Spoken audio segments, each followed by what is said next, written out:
네, 오늘 저는 회복의 하나님이라는 제목으로 말씀을 드리려고 합니다. 이사야서를 포함해서 성경의 더 넓은 지평에서 말씀을 한번 생각해 보겠습니다. 먼저는 이 회복이라는 주제를 성경적으로 그냥 크게 한번 생각해 보고요. 그다음에 2019년 우리가 지나면서 교회 표어로 삼았던 이 회복하는 하나님, 우리에게 주신 그 기업을 회복하게 하소서라는 우리 교회 표어와 관련된 이 주제들을 가지고 간략하게 한번 이 우리의 회복하신 하나님의 은혜를 생각해 보면서 오늘 말씀의 은혜를 받고 또 한 해를 돌아보고 또 앞날을 우리가 소망하는 시간이 될 수 있기를 바랍니다.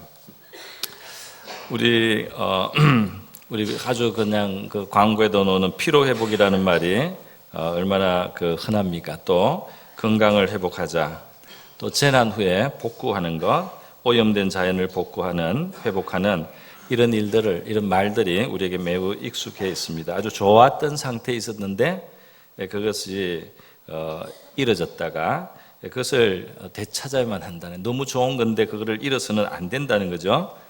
그것은 잃어서는 안 되는 거. 그런데 어쩌다가 잃었더라도 반드시 되찾아야 되는 거. 그러니까 항상 우리가 누려야 되고 가져야 되는 가치가 있는 것을 말하는 것입니다. 우리 2007년에 우리나라에서 큰 재난이 하나 있었는데요. 서해 태안 앞바다에서 그 원유를 싣고 가던 유조선이 충돌을 하면서 기름이 새가지고 그 태안 앞바다 아주 그냥 오염이 심하게 되었습니다. 이것이 회복이 될 수 있겠는가? 보통의 상식으로는 회복하기 어려운 정도의, 그 정도의 아주 너무 많은 기름이 흘러나서 인공위성에서 보면 그 앞이 시커멓게 되도록 그렇게 되었는데요. 참 놀라운 일이 일어났죠. 우리 한국 기독교 연합에서 나섰고 또 온 국민이 호응을 했습니다. 그래서 이 태안 앞바다에 있는 그 기름으로 뒤덮인 해변에 돌멩이 하나하나를 닦아서 말이죠. 그것을 깨끗하게 만드는 그런 일을 온 국민이 하게 되었습니다. 통계를 보니까 어떤 조사는 한 120만 명 정도 된다고 하고 어떤 통계는 200만 명이라고도 하는 통계가 있어요. 그런데 그 중에 어떤 통계는 3분의 2가 기독교인이었다. 또 어떤 통계는 80%가 기독교인이었다. 이런 통계들이 있습니다. 어쨌든 상당히 많은 우리 국민들이 헌신을 했고 그 중에서도 우리 하나님 앞에서 신앙을 고백하는 예수님 증거하는 우리 기독 신자들이 많이 나서서 거기서 돌을 닦고 또 그 일하는 사람들 밥을 지어주고요. 이렇게 했는데 정말 세상이 깜짝 놀랄 정도로 우리 한국 사람들이 세상을 몇 번씩 깜짝 놀랐겠는데 한 마음 한 뜻이 되어서 오염되었던 큰 넓은 지역을 깨끗하게 만들어서 2017년에 조사에 하면은 완전히 깨끗하게 회복이 되었다 하는 것으로 나와 있습니다. 우리 교회에서도 예전에 거기에 동참을 했다고 제가 이야기를 들었습니다. 여러분, 너무 귀한, 그래서 지금은 태안반도 말이죠. 그쪽 태안 그 지역이 세계에서도 알아주는 그런 국립공원이 다시 되었어요. 그래서 그 한번 잃었다가 찾아서 더 귀하게 여겨지는지 모르겠습니다. 그런데 하나님이, 우리 성경의 하나님이 바로 회복을 하시는 하나님으로 소개되었습니다. 성경 하나님은 그냥 심판하는, 끝나는 그런 하나님이 아니라 회복하시는 하나님이에요. 그래서 하나님이 펼치신 일들이 나와 있는 이 성경을 보면 이 성경 전체의 주제가 회복의 주제라는 것을 볼 수가 있습니다. 성경의 첫 건이 뭐죠? 우리 창세기에 보면은 창세기에 하나님이 사람에게 처음 낙원을 만들어 주셨어요. 기쁨의 동산 에덴을 주셨는데요. 이것을 죄로 말미암아 상실했습니다. 그 에덴을 상실하고 가시연금기가 나는 세계가 되었어요. 그런데 성경의 마지막 책인 요한계시록을 보면 요한계시록에는 바로 이 에덴을 방불하는 에덴에 그 흘렀던 강과 같은 강이 있고요. 에덴에 있었던 그 생명나무라는 그 나무가 이 요한계시록 마지막에 나오는 그 새 예루살렘 성 안에 그 생명수 강가에 그 생명나무가 있단 말이죠. 그리고 그곳에 에덴과 같이 아름다운 보석들이 있고 또 그곳에는 슬픔과 눈물이 다시는 없고 영원한 기쁨과 영광이 있는 곳으로. 그래서 이 에덴이 죄로 말미암아서 이루어졌던 세계. 그래서 이 가시연금키로 고통하던 눈물과 탄식과 슬픔과 죽음이 있는 세계에서 다시 그 눈물이 씻겨지고 기쁨과 영광이 있고 하나님과 영원히 있는, 이 에덴에서도 하나님과 있다가 멀어졌거든요. 다시 하나님과 영원히 기뻐하며 누리는 그런 새 예루살렘 하늘나라를 그곳에 하나님이 만드셔서 에덴을 회복하는 역사라고 할 수가 있습니다. 구약 성경을 좀 떼어서 보더라도 거기에 이스라엘 민족의 역사가 나오는데요. 이스라엘 민족도 보면 하나님이 그 이집트에서 고난받던 이스라엘 민족을 건져주셔서 나라를 만들어 주셨어요. 땅을 주시고 그 땅에 보호하시고 또 여러 가지를 베풀어 주셔서 그 땅이 나라가 되었습니다. 그런데 거기에 백성들이 또 하나님 말씀을 잘 안 듣고 말이죠. 자기 고집대로 죄 가운데 가다가 죄가 자꾸 쌓이고 우상을 쫓아가다가 죄가 자꾸 많아지고 누적되다 나중에 대적의 손에 넘어갑니다. 그래서 그 나라가 멸망하지만은 그게 성경의 끝이 아닙니다. 하나님이 좋은 걸 줘도 백성들이 너무 문제가 많기 때문에 그걸 다 나중에 잃어버리고 말아먹고 말아요. 그런데 그것이 끝이 아니고 하나님께서 다시 한번 손을 펴주셔서 말이죠. 간섭하시고 역사하시고 사람들을 움직이셔가지고 그 다 나라가 망하고 끌려가던 포로들이 돌아오는 역사가 있고, 나라가 망할 때 다 무너졌던 하나님의 성전도 다시 세워지게 하시고, 거기서 다시 하나님의 말씀에 헌신하면서 하나님 앞에 살아가는 하나님 백성들의 공동체가 세워지는 모습을 성경이 보여주면서 이 구약성이 끝이 나는 겁니다. 그러니까 구약성경만 해도 하나님은 회복하시는 분이심을 우리에게 나타내시기를 원하셨다 이 말입니다. 우리 하나님을 생각할 때에 하나님은 회복시켜 주시는 분이다, 이 사실을 우리의 마음에 꼭 새길 수 있기를 바랍니다. 그렇기 때문에 지금 어두워지고 지금은 터널 속을 걸어가고 지금은 공고하고 지금은 희망이 없어 보일 때도 회복의 하나님을 붙드는 사람에게 희망이 있는 줄로 믿습니다. 끝났다고 생각할 필요가 없다는 거예요.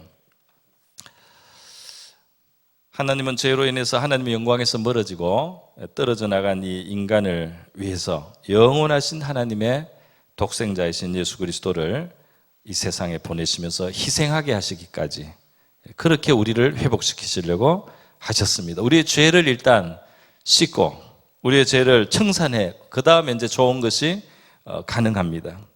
그 피로 씻고 하나님의 아들의 피값으로 다시 사셔서 우리를 하나님 앞에 세워주시고 그리고 하나님의 나라 천국의 상속자가 되게 하시는 우리 회복의 하나님이신 것입니다. 그리고 이 회복은 말이죠, 처음 잃어버렸던 에덴보다 더 나은 새 예루살렘이 펼쳐집니다. 하나님께 보냄을 받고 우리에게 하나님을 증거하셨던 예수 그리스도도 바로 그 본인도 십자가의 죽음이라는 가장 끔찍한 자리에 가시고 그 다음 3일 만에 무덤에서 부활하실 때 불사의 몸으로 영생하시는 몸으로 하늘에 속한 부활체로 예수님이 나타나셔서 제자들을 만나신 사건이 성경에 기록되어 있습니다. 할렐루야. 그래서 하나님의 그 백성이 누리는 하나님께서 우리 하나님의 자녀들의 삶 속에 이 하나님을 경험하면 우리는 회복하는 하나님을 찬양하게 되는 줄 믿습니다. 우리 시편 103편은 다윗의 시편인데요. 다윗이 그 찬송한 내용을 우리가 한번 보고 우리의 마음을 담아서 같이 한번 하나님 앞에 고백드려 보겠습니다. 우리 PPT 1절에서 5절까지 계속 연결해서 보여주시기 바랍니다. 같이 읽습니다. 시작. 내 영혼아 여호와를 송축하라. 내 속에 있는 것들아 다 그의 거룩한 이름을 송축하라. 내 영혼아 여호와를 송축하며 그의 모든 은택을 잊지 말지어다. 그가 내 모든 죄악을 사하시며 내 모든 병을 고치시며 내 생명을 파멸해서 속량하시고 인자와 긍휼로 관을 씌우시며 좋은 곳으로 내 소원을 만족하게 하사 내 청춘을 독수리같이 새롭게 하시는 도다. 아멘. 할렐루야. 이것이 저와 여러분의 고백도 될 수 있기를 바랍니다. 그래서 이것을 우리도 고백할 수 있기 때문에 성경에 기록을 해주신 거죠. 고린도 후서 4장 16절에도 신약적으로 또 다른 같은 내용으로 표현이 되어 있는데 한번 보도록 하겠습니다. 우리 같이 읽습니다. 시작. 그러므로 우리가 낙심하지 아니하노니 그 사람은 후패하나 우리의 속은 날로 새롭도다. 아멘. 우리 다윗은 내 청춘을 독수리같이 새롭게 하신다 이렇게 표현했는데, 바울 사도는 우리의 속은 날로 새롭도다 그랬어요. 그 사람 이 육체는 세월이 지나면 아무래도 낡아지죠. 우리의 육체는 낡아져서 후패한다 그랬어요. 그러나 우리의 속은 날로 새롭다. 우리의 속사람은, 우리의 영혼은 청춘으로 늘 새롭게 될 수 있다 이 말인 줄 믿습니다. 안 믿습니까? 늙으면 같이 늙을 거예요. 몸이 늙으면 마음도 늙어야 된다 이렇게 생각하지 말란 말씀이죠. 내 청춘을, 이건 지금 다윗이 꼭 젊어서만 하는 말이 아니에요. 다시 청춘, 독수리의 새로운 그런 모습처럼 우리를 만들어 주신다고 다윗이 고백을 하는 것입니다. 그래서 우리 믿는 사람은, 예수 믿는 사람은 나이는 들어도 우리 영혼은, 우리의 심령은 늘 청춘으로 늘 새롭게 새해를 맞이할 수 있기를 축복합니다. 새해도 청춘으로 사시기를 바랍니다. 옆에 계신 분에게 여러분 새해에 젊은이로 청춘으로 사시기를 축복합니다. 오늘이 마지막 주일이어서 여기에 붙어 있는 우리 2019년 이 표 현수막이 오늘 이제 마지막 붙어 있어요. 그래서 제가 아깝습니다. 글씨도 너무 멋있게 우리 집사님, 남집사님이 써주셨고, 내용도 제가 생각해봐도 갈수록 더 좋다는 생각이 듭니다. 그래서 여기 회복의 하나님, 기업을 회복하시는, 여러분 예수 안에는 기업이 있습니다. 할렐루야. 우리의 몫을 하나님이 예비하셨단 말이죠. 우리가 성경을 보고 깨닫고 우리가 하나님을 알아가면서 경험하는 것은 예수 안에서 하나님은 정말 좋은 것들 우리에게 기업으로 주셨구나. 예수 믿는 사람은 껍데기로만 믿지 말고 예수 안에 있는 이 기업의 보따리를 열어서 그 안에 있는 기업을 누려야 될 줄 믿습니다. 좋다고 해서 내가 보따리를 하나 얻어왔습니다. 근데 계속 그 보따리를 열지도 않고 계속 그냥 두고, 근데 왜 가져왔나 이렇게 보따리 뭐 괜찮은 것 같은데 별거 아닌 것 같네 이렇게 하지 말고, 예수 믿는 그 안에 들어있는 하나님의 기업을 우리가 예수 안에 보따리를 풀어서 하나님이 주신, 예수 안에서 주신 은혜와 축복의 세계를 우리가 깨닫고 그것을 구하고 또 누릴 수 있는 저와 여러분 될 수 있기를 바랍니다. 그게 너무 귀하기 때문에 어쩌다가 잃었다고 할지라도 반드시 되찾아야 되는 것입니다. 그것을 어쩌다가 잃었다고 할지라도 하나님은 우리가 그것을 되찾기를 원하신다 이 말입니다. 그래서 주신 기업을 회복하게 하소서. 이 희년을 통해서 하나님은 완전히 파산이 난 이스라엘의 집안도 다시 회복해서 시작할 수 있는 출발을 주시는 하나님이라는 걸 성경이 말씀하고 있어요. 완전히 망해도 시간이 지나면 반드시 하나님이 재기의 기회를 주시는 하나님이다. 우리가 잘못한 것에 대한 책임은 좀 느끼고, 좀 우리가 좀 하나님 앞에 혼돈하고 뭐 그렇게 좀 스스로 뿌린 것을 거둬야 되기도 하겠지만은, 그러나 하나님은 그것으로 끝나시는 분이 아니라 하나님이 그 백성에게, 그 자녀들에게 주시고자 하시는 원래 축복을 다시 주시고 회복하시고 그 이상으로 베푸시기를 원하시는 하나님이신 줄 믿습니다. 탕자가 잘못했어요. 둘째 아들이 아버지 걸 다 가지고 가서 탕진하고 말이죠. 잘못 써가지고 나중에 쫄딱 다 그냥 탕진하고 망하고 흉년 만나고, 그래서 정말 나 다른 사람에 붙어서 살아야 되는, 그 돼지쳐야 되는 비천한 자리에 떨어졌습니다. 그러나 이 탕자가 아버지 앞으로 돌아왔을 때 어떤 일이 있습니까? 탕자가 아버지 앞으로 돌아왔을 때 어떤 일이 있습니까? 아버지께서 나와서 팔을 벌리고 얼싸안놨는데 영어 표현으로는 팔을 던졌다고 돼 있어요. 그 아버지가 팔을 던져서 그 아들을 얼싸안았단 말이에요. 그 더러운 아들을 그냥 안아주면서 뭡니까? 바로 아들의 지위를 회복시켜 주셨습니다. 옷을 입히고 신을 신기고 가락지를 끼우고 큰 소를 잡고 송아지를 잡고 잔치를 베풀며 아들을 환영해 주셨는데, 나는 하나님 앞에 원래 갈 면목이 없다 이렇게 생각했던 아들이에요. 내가 가면 아버지가 받아주기나 할까 이렇게 생각했는데 아버지는 그 아들의 지위를 다 회복시켜 주셨습니다. 우리 하나님 앞에 놓은 저와 여러분을 하나님이 우리 상상을 넘어서는 사랑으로 안아주신다는 사실을 우리가 믿어야 할 줄 믿습니다. 그래서 하나님은 회복의 하나님이신 거죠. 자, 그래서 우리 오늘 제가 여러분에게 이 5가지 우리 소주제가 있었어요. 기업의 회복에. 첫 번째는 신령한 복이라고 되어 있습니다. 근데 이게 에베소서 1장에 보면은 이 신령한 복은 하늘에 속한 모든 신령한 복을 예수 그리스도 안에서 우리에게 주셨다 이렇게 되어 있습니다. 신령한 복은 여러 가지 의미입니다. 그런데 이것이 하늘에 속한 모든 신령한 복이라 되어 있어요. 이것은 영원하고 이루어지지 아니하며 근본이 하늘에 속해서 속성이 이 땅에 지나가는 것과 다릅니다.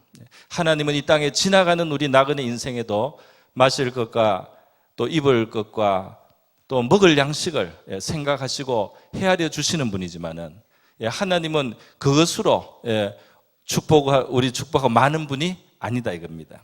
하나님은 하늘에 속한 것으로 우리에게 주시기를 원하시는 줄 믿습니다. 하늘에 속한 것은 영원한 것이요, 거룩한 것이요, 완전한 것들입니다. 거기에는 천국이 있고 영생이 있고 부활이 있어요. 이것을 위해서 하나님께서는 하늘에 계셨던 그 아들을 이 땅에 보내어 주셨습니다.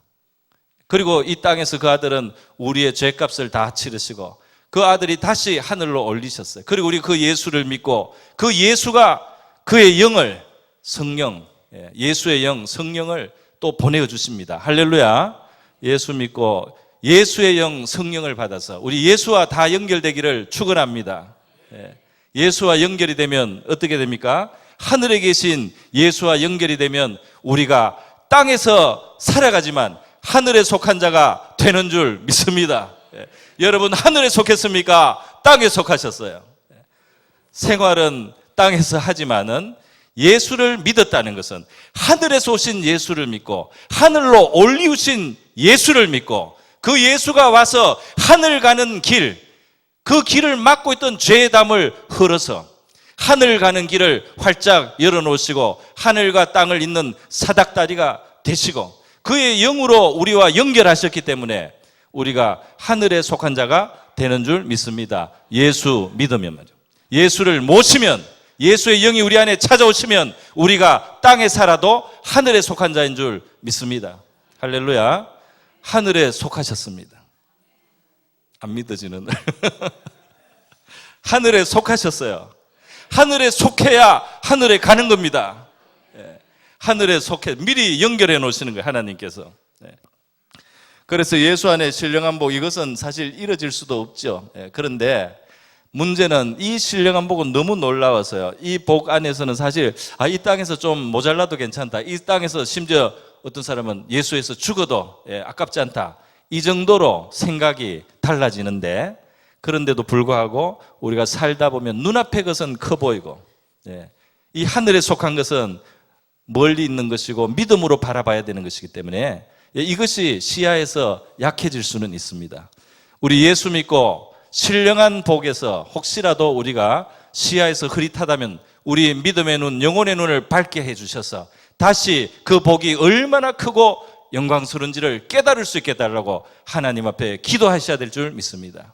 주여, 신령한 복을 내가 내 시야에서 바라보고 살아가게 하여 주시옵소서. 하늘에 속한 영광과 축복을 내가 알고 살아갈 수 있도록 도와주시옵소서. 우리 그렇게 이 신령한 복을 실제로 잃는 것이 아니라 할지라도 잃어버린 것처럼 사는 사람은 이것을 회복하시기를 바랍니다. 또 회복하기를 하나님이 원하신단 말이에요. 자, 두 번째로는 뭐가 있었죠? 처음 사랑이라고 있습니다. 그러니까 처음은 사랑. 이것은 계시록 2장에 에베소 교회. 에베소 교회 보낸 편지 속에 예수님께서 말씀하신, 부활하신 예수님이 사도 요한을 통해서 이 에베소 교회에 보내는 편지의 내용으로 이 말씀을 하셨는데요. 자, 여러분, 이 사랑이라는 것은 뭐냐면 사랑 그 자체를, 사람을 행복하게 만드는 거죠. 사랑하는 사람은 수고하고 헌신도 하지만 그게 즐겁고 기쁜 겁니다. 그런데 하나님과의 우리 관계는 믿음의 관계이기도 하고 순종의 관계이기도 하고 어려울 때 도와주시는 그런 관계이기도 하지만 사랑의 관계도 되어야 할 줄 믿습니다. 우리 부모님과의 관계가 도와주기만 하고 어려울 때 도와주기만 하고 내 필요한 거 채워주시는 그게 다는 아니지 않습니까? 부모님과의 관계에서는 사랑이 있어야 되는 줄 믿습니다. 사랑이 있죠? 대답이 없어요. 그냥 받기만 하면 되니까. 사랑 때문에 감사하고 못 주셔도 사랑하시는데 못 줘서 안타까워하고 미안해하는 것을 우리가 알아들어야 될 줄로 믿습니다. 그리고 또 우리도 부모님을 봉양도 물론 하고 물질적으로 했지만 우리의 마음으로도 주님, 우리 부모님 정말 사랑하는 마음으로 우리가 대하는 것이 얼마나 귀한 일입니까? 합당한 일인 줄 믿습니다. 그런데 바로 하나님과의 관계에서 이 사랑의 관계, 믿음과 순종 뭐 이런 거 말고 하나님을 사랑하고 기뻐하는 이것이 아직 이까지 안 간 분들은 꼭 여기에 가시기를 바랍니다. 하나님 내 어려울 때 도와주시고 그렇게 또 내 필요할 때 내가 하나님 찾지만은 그래서 내가 나의 힘이 되시고 나의 도움이 되시고 산성이 되신 그 하나님께 우리가 나의 힘이 되신 주여 내가 주님을 사랑합니다. 이렇게 사랑으로 우리가 나가야 될 줄로 믿습니다. 하나님이 도와주시는 게 그냥 도와주시는 게 아니라 사랑 때문에 도와주세요. 우리를 사랑하시기 때문에 도와주시는 그 하나님이, 우리도 사랑을 가지고 하나님 앞에 가져야 되는데요. 사랑의 특징을 뭐 여러 가지로 말할 수 있는데 그냥 한 3가지만 한번 생각해 봤습니다. 상식적인데요. 사랑은 가치 있는 것을 좋아합니다. 가치 있고 싶어 하고, 사랑은 더 관심을 가지기 때문에 알고자 합니다. 자세히 형편을 알고자 하고, 그리고 사랑은 대상을 기쁘게 하고자 합니다. 상대방의 필요를 채우려고 하는 이런 정신들이 있습니다. 그런데 이제 요거를 우리는 사람 사이에서 당연한 건데 하나님과의 관계에서 그런가 이걸 한번 생각해 볼까요? 나는 하나님을 가까이 하는 것, 하나님과 같이 있는 시간을 좋아하고 기대하고 그 시간이 많기를 원하는 이런 사람이 하나님 사랑하는 사람이죠. 또 우리 하나님을 더 알고 하나님의 뜻도 알고 하나님의 관심을 가지고 있는 것, 이것을 하나님을 사랑하는 모습이다 하겠습니다. 또 하나님을 기쁘시게 할 수 있다면 그것이 나의 기쁨이 되겠다, 이런 마음이 우리에게 있다면 하나님을 사랑하는 것이라고 할 수 있겠습니다. 우리의 믿음은 자라서 하나님을 이렇게 사랑하는 데까지 이르렀습니까? 우리의 믿음은 하나님을도 사랑하는 여기까지 나가야 할 줄 믿습니다. 하나님을, 근데 이것이 얼마나 중요하면 우리 신앙은 하나님의 사랑을 깨닫고 하나님을 사랑하는 데까지 나가면 어떤 일이 있느냐? 하나님의 촛대가 거기에 있게 됩니다. 할렐루야. 하나님의 촛대, 빛을 밝혀서 어둠을 물리치고 빛이 되는 그 촛대가 이 사랑하는 곳에, 하나님을 사랑하는 사람에게, 하나님을 사랑하는 교회에, 하나님을 사랑하는 민족에게 이 촛대가 있게 되는 거예요. 그래서 여기 촛대에서는 불빛이 비쳐서 그 주변을 밝히게 된다 이겁니다. 그래서 우리가 하나님을 사랑하며 살아가는 신앙인이 있으면 주변에 사람들이 그 빛을 보게 됩니다. 교회에 하나님을 사랑하는 것이 충만해지면 교회를 통해서 빛이 세상을 환하게 밝히게 되고, 민족이나 나라가 특별히 거기가 하나님을 사랑하는 그런 정신이 많아지면 그 나라가 세상의 촛대가 된다 이 말이에요. 할렐루야. 세상의 어둠을 밝혀주는 그런 향도의 역할을 하는 나라와 민족이 되는 길이 무엇이냐? 바로 주님을 사랑하는, 하나님을 사랑하는 백성이 되어서 그 백성들이 하나님과 함께 있는 시간을 즐거워하고 더 하나님을 더 알아가기를 즐거워하고 하나님을 기쁘시게 하는 것을 기쁨으로 여기는 그런 나라가 되면, 그런 민족이 되면 세계 최고의 촛대가 되는 민족도 될 수 있는 줄 믿습니다. 민족이나 교회나 개인이나 다 마찬가지인 줄 믿어요. 네, 그렇게 이 사랑은, 그렇기 때문에 이 사랑은 이르지 않은 자는 하나님과의 관계에서 사랑에 이르기를 바라야 됩니다. 마땅한 거죠. 부모님이 우리를 사랑해서 주는데 먹여주는 밥과 입혀주는 옷만 가지고 부모님을 상대하겠습니까? 나에게 주는 용돈만 바라고 부모님을 사랑하겠습니까? 그것을 주시는 부모님의 사랑의 마음을 알고 감사해야 되지 않나요? 그리고 나도 부모님을 사랑해서 사랑하는 마음으로 부모님을 대하는 거 아닙니까? 하나님과 우리의 관계도 그런 관계가 되어야 할 줄 믿습니다. 네. 그렇게, 그리고 이 사랑에서 멀어질 수가 있어요. 이 사랑이, 이 하나님을 사랑하는 사랑이 있는데 이 사랑이 약해질 수가 있습니다. 왜? 이 계시록 2장에 보면 놀랍게도 에베소 교회가 하나님의 뜻이라고 생각하고 일을 열심히 하는데 너무 분주하게, 너무 많은 일을 하고 또 뭐 고쳐야 될 것도 많아서 다른 사람 잘못한 것도 바로잡고 이렇게 막 하는데 너무 바쁜데 이 열심히 주님을 섬겼어요. 사실은 주님을 섬겼는데 보니까 나중에 중간에, 제일 중앙에 있어야 될 그 엔진이, 그 심장을 나중에 놓친 겁니다. 그 엔진, 심장이 뭐냐면 하나님을 사랑하는 마음이에요. 할렐루야. 하나님하고 같이 있기를 즐거워하냐 말이에요.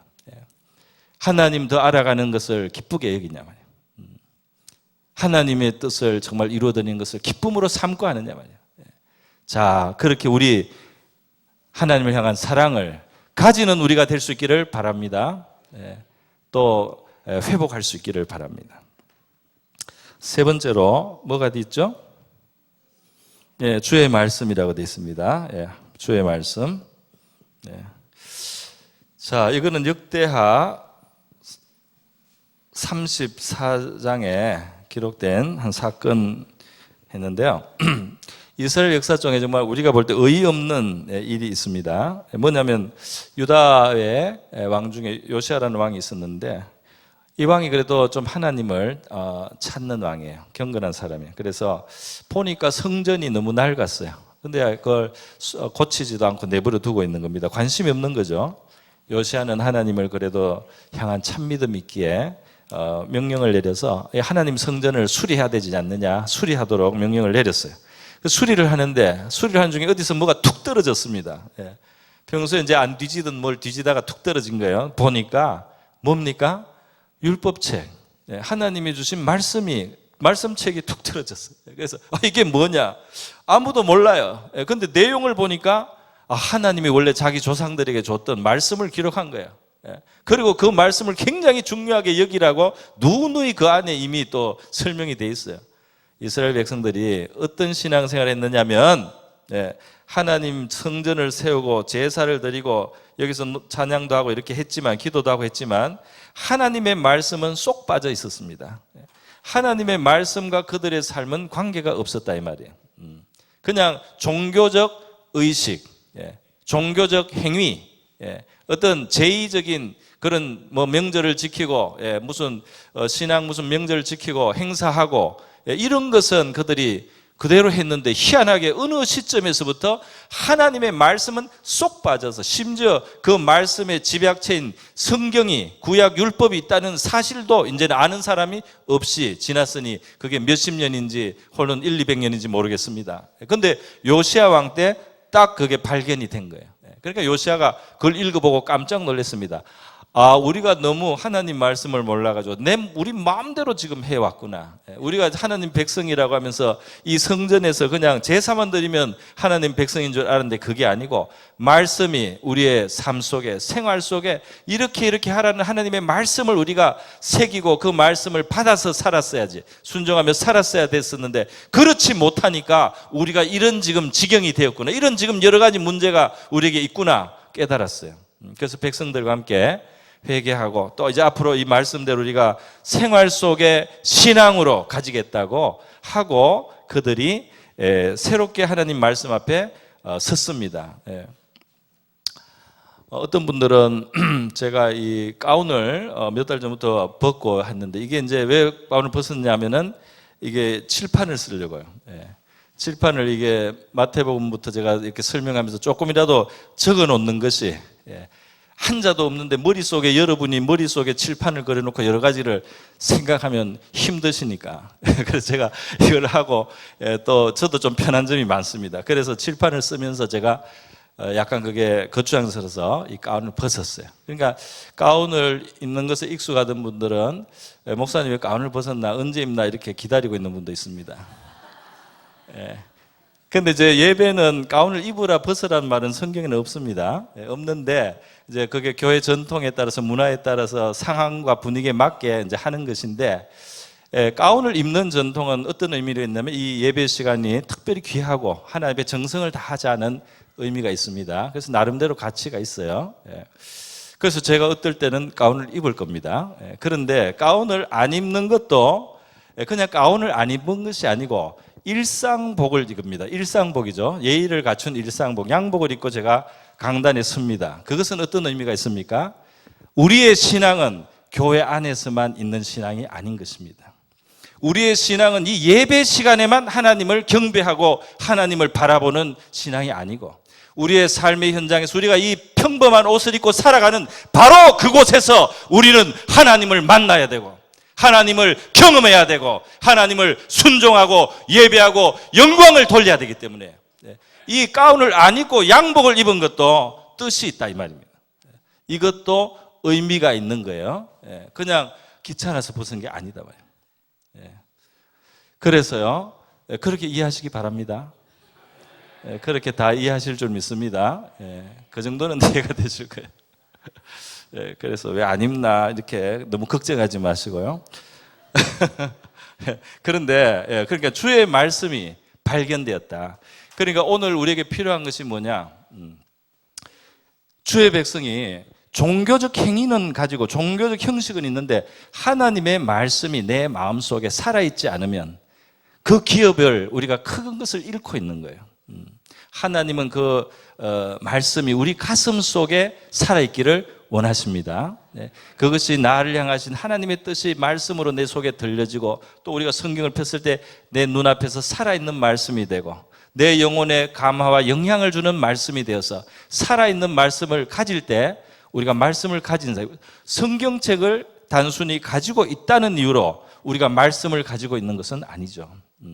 그러니까 요시야 시대 이때는 성경책 자체를 잊어버렸으니까 말할 것도 없지만 오늘 우리 신약에도 어처구니 없는 일이 있을 수 있단 말이에요. 성경책을 항상 가지고 우리가 10년을 교회를 끼고 다니고 보기도 했지만 이 말씀이 진지하게 내 마음속에 부딪히지 않고 이 말씀을 설교 시간에 들을 때 내 마음속에 하나님 말씀이 깨달아진 것이 내 영혼에 자리 잡지 않고 그냥 저 사람이 잘하나 못하나 그렇게 정도로 지나가는 것이 되면 말씀을 갖지 않은 말씀이 없는 이스라엘처럼 있을 수 없는 하나님의 백성은 그럴 수 없는 상태라 이 말입니다. 저와 여러분은 하나님이 귀를 열어주시고 눈을 열어주셔서 하나님의 말씀이 우리 눈앞에 살아있고 우리의 귀에 들리고 우리의 심령에 심어지는 말씀 되기를 축복합니다. 또 그런 소원을 가져야 돼요. 그 말씀이 안 들리고 안 보이면 안타까운 마음을 가져. 하나님 저에게 말씀을 주세요. 내가 말씀을 깨닫고 믿어지게 해주세요. 겸손한 기도도 필요한 줄 믿습니다. 당연한 게 아니에요. 하나님이 후하게 주시지만은 우리가 이것을 귀한 줄 알고 이 주의 말씀을 경험하지 못한 사람, 신앙 초기에 그럴 수 있겠죠. 성경을 봐도 너무 어렵기만 하고 하나도 와닿지 않을 수 있습니다. 당연합니다. 너무 어려워요. 깊이가 너무 있기 때문에. 그럴 때는 최소한 설교 시간에라도 마음을 열고 귀를 열고 하나님 앞에 집중해서 기도하는 마음으로 들으시기를 바랍니다. 그러면 들려지고 믿어지고 확신되는 말씀이 우리 하나님이 베푸시는 말씀일 거예요. 자, 여러분.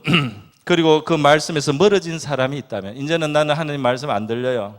나는 이제 성경을 봐도 그냥 아무 의미도 없어요.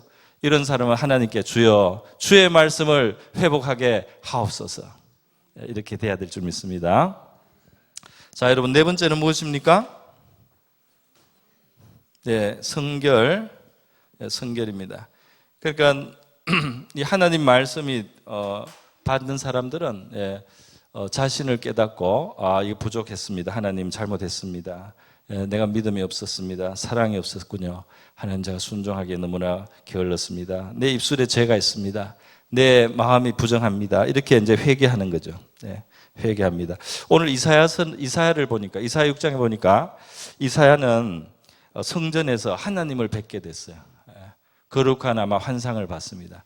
스랍 천사들이 거룩하다, 거룩하다, 하나님을 찬양하는 영광스러운 모습을 보는 순간 이사야는 즉각 거룩하신 하나님을 가까이 하고 이제 보게 되는 순간에 자기의 부정을 깨달았어요.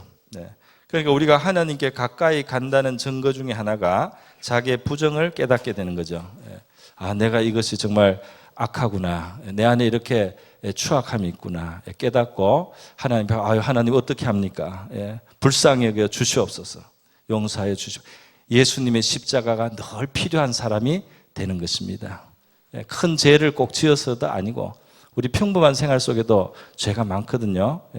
예수의 십자가 그 피, 보혈이 늘 필요한 사람, 그것이 나의 의가 되는 사람이 되면서도 동시에 이 성결함이 점점 우리 안에 이제 생깁니다. 그래서 이사야는 자기 하나님을 보고 내가 정말 화가 있다 그랬어요. 저렇게 하나님은 거룩하신데 나는 이렇게 추하고 부정하니까 내가 이게 문제가 너무 심각하다. 이 거룩하신 하나님께서 이렇게 추하게 산 이런 존재라는 자체가 지금 재앙이다 말이죠. 그래서 화로다 나여 망하게 되었도다. 그렇게 했을 때 하나님이 그 안타까운 마음을 들으시고 응답해 주셨습니다. 그래서 제단에 벌겋게 된 숯불을 이 천사가 집어가지고 이사야 입에 대었어요. 입술에 대면서 이제 너의 입이 부정한 것이 이제 정하여졌다 하는 선언을 듣게 됐습니다. 그 하나님의 은혜와 능력이 그의 부정을 제하고 그를 깨끗하게 해주셨어요. 하나님께 가까이 나가자는 자는 자기의 부정을 깨달아서 마음이 가난해지고 줄이고 목마르게 되지만은 동시에 하나님이 주시는 의와 거룩도 경험하기 때문에 그는 천국을 소유한 자요 또 영혼의 기쁨과 또 배부름과 만족도 동시에 얻게 되는 줄 믿습니다. 성경적으로 그렇게 되어 있어요. 자, 그러면 여러분 우리의 삶 속에 깨끗함을 사모하고 또 깨끗함이 이루어져 가는 또 내 부정을 깨달아가는 이러한 삶도 우리 신자에게는 참 복된 삶이다 하겠습니다. 그럼 마지막을 보겠습니다. 마지막은 사명인데요. 자, 오늘 이사야서에 보니까 이사야가 입술을 부정한 것을 깨닫고 입술을 지지고 나니까 어떻게 됐습니까? 하나님의 음성이 들리는데 하나님이 혼자 하시는 말씀이 들리는 거예요. 하나님이 뭐라고 혼자 하시느냐? 내가 또 주의 목소리를 듣니 주께서 이르시되 내가 누구를 보내며 누가 우리를 위하여 갈고 하시니 그랬습니다. 하나님의 속생각 같은 건데 하나님의 마음이죠. 도청한 것처럼 이렇게 들렸어요. 하나님 이사야에게 말을 명령을 한 게 아닌데 하나님 혼자 하시는 생각이 이사야에게 전달됐다. 그러니까 이것은 뭐냐면 하나님이 간접적으로 은근하게 이사야에게 하나님의 뜻을 알리신 겁니다. 너 이렇게 저렇게 하기보다 하나님은 은근하게 하나님의 뜻을 알리고 우리가 하나님 그게 하나님이 원하시는 겁니까? 저를 써주세요. 제가 하겠습니다. 이렇게 하는 걸 하나님이 좋아하신다 이 말입니다. 할렐루야. 나 하나님께 아무 지시도 안 받아서 그러고 꼼짝 안 하고 있으면 안 되는 거예요. 하나님이 은근히 그의 뜻을 드러내실 때 우리가 그 하나님의 뜻을 받아들여서 하나님은 정말 이거를 원하시고 있구나 이렇게 생각되는 것을 우리가 깨달았으면 하나님 그 일을 위해서 저를 써주세요 이렇게 할 수 있기를 바랍니다. 정결해지니까 하나님의 마음을 알게 되고 하나님 마음을 알게 되니까 하나님의 뜻을 알고 이제 나를 써달라고 해서 하나님이 사실 이사야에게 선지자의 소명을 주신 거라고 할 수 있습니다. 소명을 받은 거죠.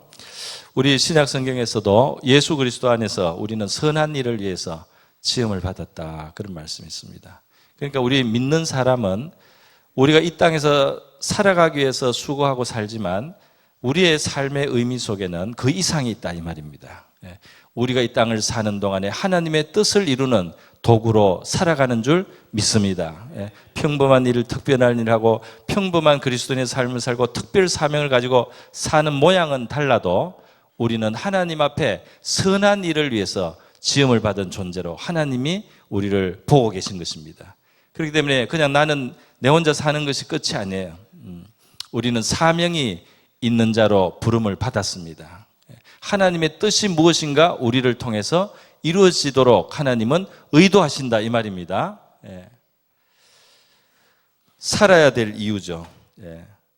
비바람이 불고 풍랑이 일고 또 광야를 지나가더라도 하나님이 나에게 주신 목적이 있고 사명이 있기 때문에 살아갈 힘과 용기를 얻게 되는 줄 믿습니다. 그냥 잘 먹고 잘 살고 그냥 하다 그냥 끝나면 인생이 뭐가 남아요? 하나님의 뜻을 이루고 살다 간 것이 남는 것입니다. 할렐루야. 물론 우리가 하나님이 이 땅에서 적절히 우리에게 위로와 기쁨과 즐거움을 누리는 거 하나님이 좋아하셔요. 그러나 이 땅에서 무엇이 마지막에 남겠습니까?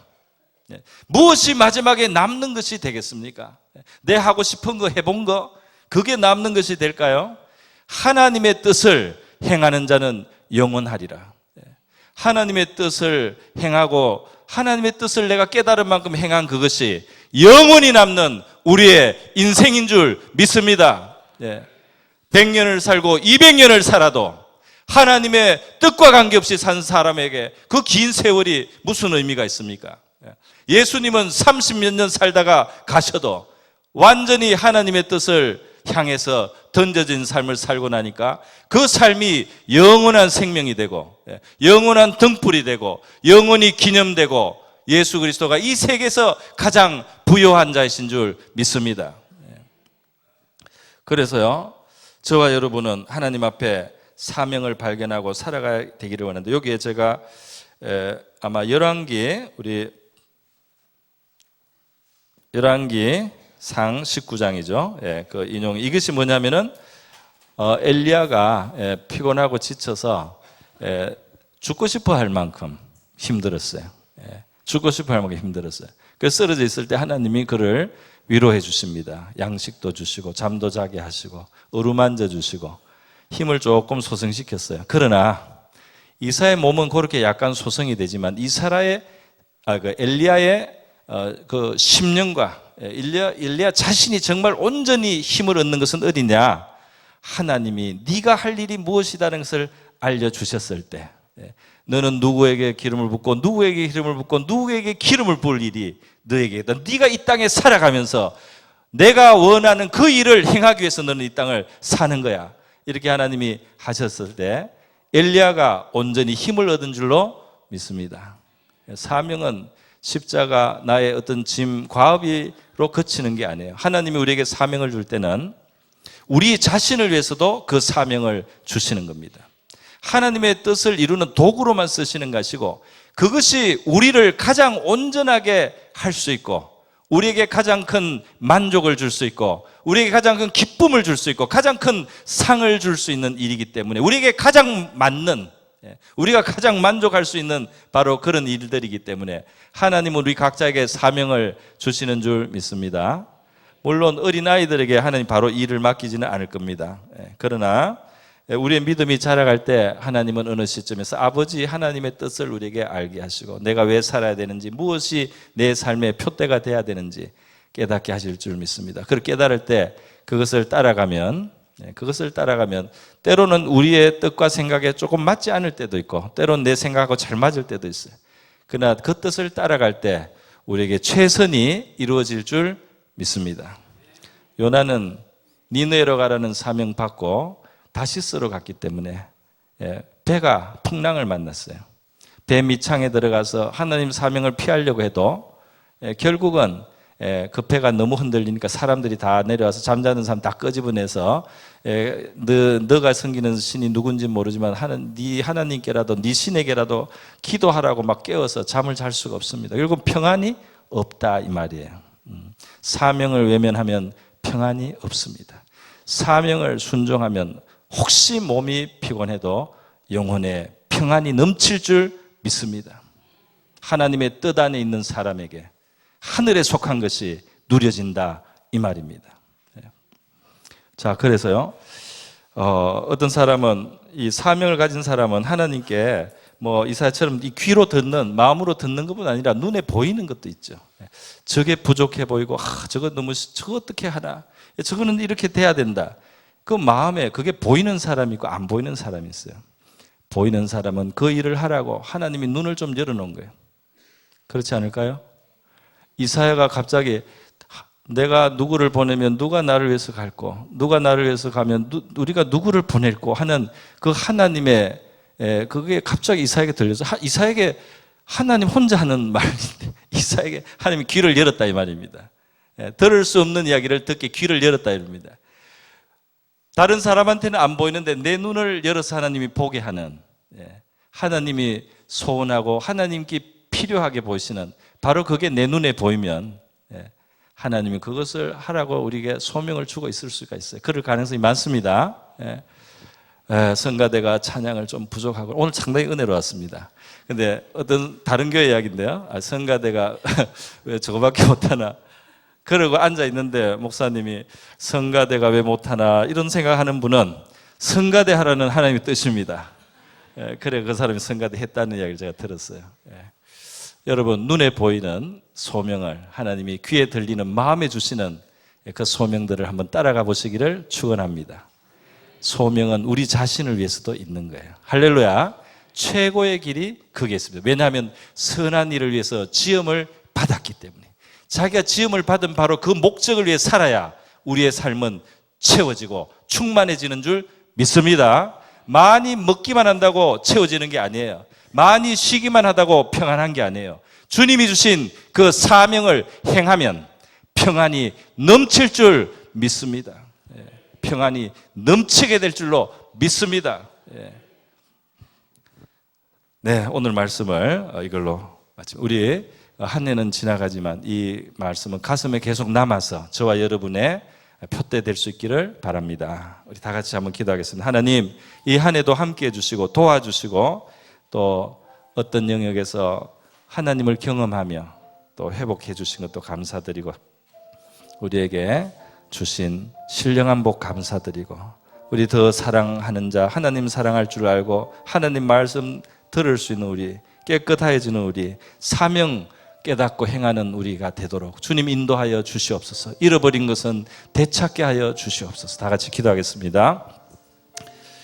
하나님 아버지 감사합니다. 오늘 우리 회복하시는 하나님 주제 말씀으로 나누었습니다. 하나님은 회복이시기 때문에 주님 어려움과 역경, 낙심할 만한 자리에 하나님 우리 인생은 너무 연약해서 자주 처하지만은 바로 하나님을 바라보는 주의 백성 저희들, 하나님의 자녀된 저희들, 예수 그리스도 안에 있는 우리는 어떤 상황, 어떤 자리가 있어도, 어떤 비바람과 풍랑과 또 광야의 길을 갈지라도 주여 우리에게는 소망이 있고 주여 우리에게는 도움이 있사오니 주님 우리는 감사하고 기뻐하고 찬송하며 갈 수 있음을 감사드립니다.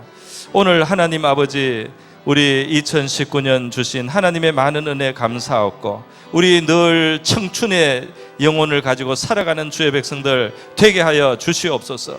하나님 아버지 신령한 복, 하나님 우리께 늘 깨달아서 감사 감격이 넘치게 하시고, 하나님 아버지 하늘의 복뿐 아니라 땅의 복이 필요한 주의 백성들도 불쌍히 여기소서. 하나님이여 그 땅에 필요한 것 우리 하나님 베풀어 주시고 그 사랑을 나타내 주시옵소서. 우리 하나님 앞에 하나님이여 우리가 얻기만 하는 것이 아니라 하나님을 사랑하는 우리 되기를 원합니다. 하나님의 그 마음을 알고 우리 하나님을 사랑하여 하나님과 함께하고 하나님을 섬기는 우리 되기를 원합니다. 그 말씀이 들려지게 하시기를 원합니다. 하나님 회개하며 깨끗해지게 하시기를 원합니다. 사명 깨닫게 하시고 행함으로 충만에 이르게 하여 주시옵소서. 고마우신 하나님 아버지 감사드립니다. 2019년에도 우리에게 변함없이 우리 하나님께서는 회복의 하나님이 되어 오신 줄 믿습니다.